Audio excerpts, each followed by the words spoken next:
بسم اللہ الرحمن الرحیم الحمد للہ رب العالمین والصلاة والسلام علی اشرف الانبیاء والمرسلین وعلی آلہ واصحابہ اجمعین۔ انتہائی قابل احترام جناب اعجاز حسین لون صاحب، secretary Jammu and Kashmir liberation cell, قابل احترام جناب ارشاد احمد قریشی صاحب، secretary law and justice parliamentary affairs and human rights department, Azad Jammu and Kashmir, تمام حاضرین و حاضرات، السلام علیکم ورحمۃ اللہ وبرکاتہ۔ میں آج کے اس موقع پر یوم یکجہتی کشمیر کے حوالے سے جو دن منایا جا رہا ہے، اس حوالے سے اپنے معزز مہمانان گرامی کو ویلکم کہتا ہوں اس یونیورسٹی میں، اور تمام حاضرین و حاضرات کو کہ انہوں نے اس حوالے سے اپنے اظہار یکجہتی کے لیے یہاں پہ تشریف لائے، اور اس موقع کو جو موقع ہمیں ملا ہے کہ ہم اپنی جذبات سے، اپنی یکجہتی کے اظہار کے ساتھ، اور اپنی جتنی بھی پلاننگ ہو سکتی ہے اس کے حوالے سے اپنی کاوشوں کے ساتھ اپنا کنٹریبیوشن ادا کر سکیں،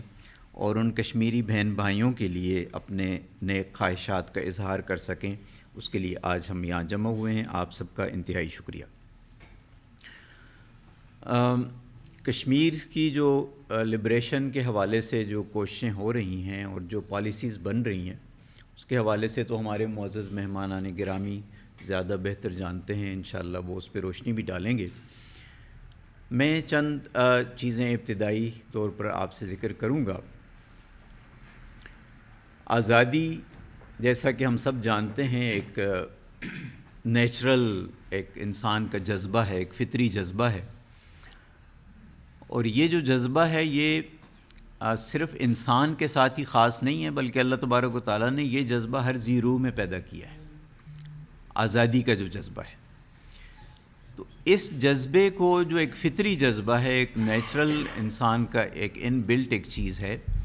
اس کو کسی بھی مصنوعی چیز سے روکا نہیں جا سکتا، یہ ایک اصولی بات ہے۔ اسی لیے ہم یہ دیکھتے ہیں کہ انڈیا نے اتنے سالوں سے جو ظلم اور جبر روا رکھا ہے، اور غیر قانونی طور پر لوگوں کو اٹھانا، ان کو قتل کرنا اور ان کو قید کرنا، یہ تمام جتنی بھی جبر اور تشدد کے حربے انڈیا نے اختیار کیے ہیں، اور لگ بھگ 70 سال کے ٹائم ہو چکا ہے، ہم یہ دیکھتے ہیں کہ کیا یہ جذبہ سرد ہوا ہے؟ ایسا نہیں ہوا، بلکہ یہ جذبہ روز بروز مزید اس میں ایک تیزی آئی ہے۔ تو یہ ایک انسانی فطرت کے ساتھ جو لڑائی لڑنے کی ایک کاوش انڈیا اختیار کر رہا ہے، ہم یہ دیکھتے ہیں کہ اوور دا ہسٹری کبھی بھی یہ چیز کامیاب نہیں ہوئی، اور انشاءاللہ ہم یہ سوچتے ہیں کہ یہ جو چیز ہے یہاں بھی کامیاب نہیں ہوگی، اور جو کشمیری ہیں اپنے اس حق خود ارادیت کو انشاءاللہ ایک نہ ایک دن ضرور حاصل کریں گے۔ اسی طرح دوسری چیز ہم یہ دیکھتے ہیں کہ اللہ تبارک و تعالیٰ کی منشا یہ ہے کہ اس دنیا میں عدل اور انصاف کا بول بالا ہو۔ اللہ نے انسان کو یہ ذمہ داری دی ہے، بلکہ قرآن کی ایک آیت ہے، بہت اہم آیت ہے، جس میں یہ کہا گیا ہے کہ لَقَدْ أَرْسَلْنَا رُسُلَنَا بِالْبَيِّنَاتِ وَأَنزَلْنَا مَعَهُمُ الْكِتَابَ وَالْمِيزَانَ لِيَقُومَ النَّاسَ بِالْقِسْطِ، کہ اللہ تبارک و تعالیٰ نے رسولوں کو بھیجا، آسمانی کتابوں کو بھیجا، یہ سارا نظام اس لیے قائم کیا تاکہ اس زمین پر عدل اور انصاف کا بول بالا ہو، اس کا نظام قائم ہو، اخلاقی معیار پر انسانیت کو بلند کیا جائے۔ یہ ایک بنیادی آبجیکٹو ہے جو رسولوں کو بھیجنے کا بھی ہے، آسمانی کتابوں کو بھیجنے کا بھی ہے، یہ بنیادی مقصد ہے۔ اب اس مقصد کے لیے یہ جو پیغام ہے اللہ تبارک و تعالیٰ نے انسانیت کو دیا ہے، مسلمانوں کو ہی نہیں دیا بلکہ پوری انسانیت کو یہ پیغام دیا ہے۔ بدقسمتی سے ہم یہ دیکھتے ہیں کہ آج کہا جاتا ہے کہ آج تہذیب اور ثقافت اور یہ چیزیں بڑی عروج پر ہیں، اور دنیا کی جو تہذیب یافتہ اقوام ہیں ان کے فٹ سٹیپس پہ چلنے میں ہی آپ تہذیب کے بلند مقام پر پہنچیں گے۔ تو کیا ایسا ہے؟ جو بلند بانگ دعوے کیے جا رہے ہیں، بلند کردار کے، تہذیب کے، عدل و انصاف کے، حقوق انسانی کے، یہ تمام جو دعوے کیے جا رہے ہیں، اس پہ کتنا عمل ہو رہا ہے؟ اگر آج بھی انسانیت وہیں کھڑی ہے کہ مائٹ از رائٹ، جس کی لاٹھی اس کی بھینس، تو پھر انسانیت نے تو کوئی ترقی نہیں کی، انسانیت نے تو کوئی ارتقا نہیں کیا، انسانیت تو وہیں کھڑی ہے۔ اور جو پیغام ہمیں نبیوں کے ذریعے ملا، آسمانی کتابوں کے ذریعے ملا، تو وہ پیغام تو آج بھی پس پشت ہے۔ تو کس منہ سے ہم آج اپنے آپ کو مہذب کہتے ہیں، اپنے آپ کو حقوق انسانی کا علم بردار کہتے ہیں؟ یہ ایسے سوالات ہیں جو سوچنے کے لائق ہیں، اور ان تمام مسائل کا حل یہی ہے کہ جس مقصد کے لیے اللہ تبارک تعالیٰ نے رسولوں کو، آسمانی کتابوں کو بھیجا ہے کہ اس دنیا میں عدل اور انصاف کا بول بالا ہو، جس کا جو حق ہے اس کو وہ ملے، تو تبھی یہ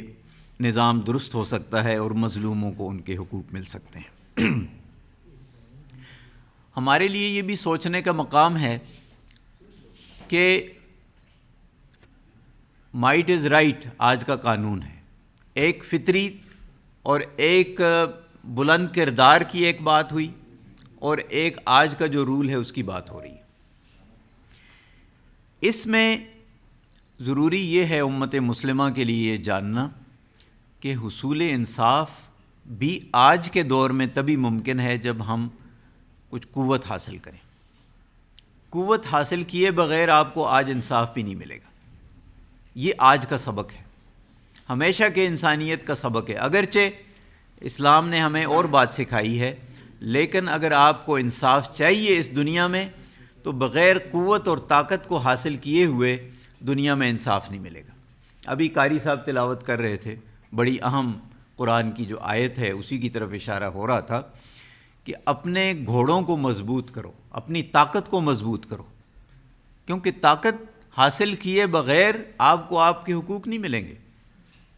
آپ جتنے مرضی یہ یوم اظہار یکجہتی منا لیں، اور جتنا بھی آپ ہمدردی کا اظہار کر لیں، جتنی بھی دل سوزی کر لیں، اگر آپ کے پاس قوت نہیں ہے تو آپ یہ نہیں کر سکتے۔ اور یہ کہا اسی آیت میں کہ اپنے گھوڑوں کو مضبوطی سے باندھو، اور پھر آگے یہ بھی کہا کہ اور وہ بھی چیزیں بہت ساری ایسی ہیں قوت کی جو آگے آئیں گی، آج آپ کو ان کا نہیں پتہ۔ اسی آیت میں اللہ تبارک و تعالیٰ نے یہ کہا ہے، بڑی عجیب سی ایک پیشن گوئی ہے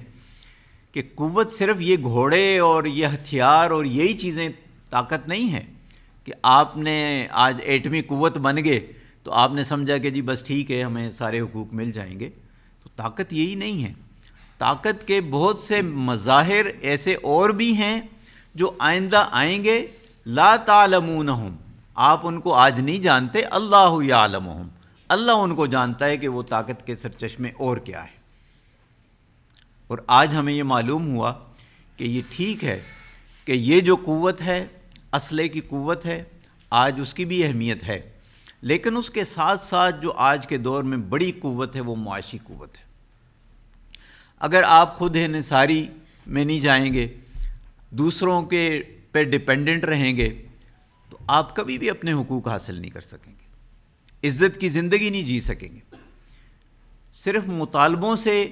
دنیا آج ٹھیک ہے اپنے آپ کو مہذب کہہ رہی ہے، اقوام متحدہ نے بھی اس حق کو تسلیم کیا ہے، اس کے باوجود یہ حق آپ کو نہیں مل رہا۔ اس کے لیے بنیادی طور پر اللہ کا شکر ہے کہ اللہ تبارک تعالیٰ نے ہمیں ایٹمی قوت بنایا، اور ہمارے جو سائنٹسٹس ہیں، ہماری جو افواج ہیں، اور ہماری